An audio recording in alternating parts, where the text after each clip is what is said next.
This is our Scots Pine, and this one more contemporary look. 8 foot tall. Here we used a 2.5-inch toe kick. The other one had 5-inch toe kick, made it more traditional looking, where this is more contemporary looking. And here we also use backer. So when you're looking at this closet, you're seeing a lot of nice variant colors versus what's on the ceiling, what's on the back wall of this closet. So nice dresser area, plenty of shoe storage, long hang areas, and top and bottom hang areas. So it's a well laid out closet for a woman to rest her beautiful clothes in. But nice and clean looking, no crown molding in it, nice clean look on the contemporary side for sure.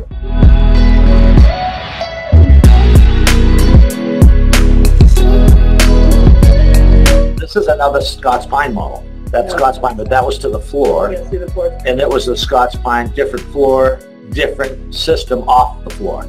They used, if you look at this closely, still a model closet, obviously, it's all propped. So this was, you're seeing the difference. There's no backer in this closet. We're off the floor with this design. We went back to a 5-inch toe kick where the shoe stack is and the dresser stack is. So there's those variances in this particular closet over the last closet that we were just looking at. You know, there's a lot of things you could do to brighten this closet up or make it more of a pop and wow factor. Deeper dressers and things of that nature, and lighting and glass shelves and all that. You got plenty of spaces. If we count them here, we have 4 double hang sections in this closet, 4 long hang sections with a tower of shoes and a tower of dresser drawers. Lots and lots of storage. In this far left wall that you're seeing here, we would call it the back wall or left wall. You know, you're seeing that there was no need to go there.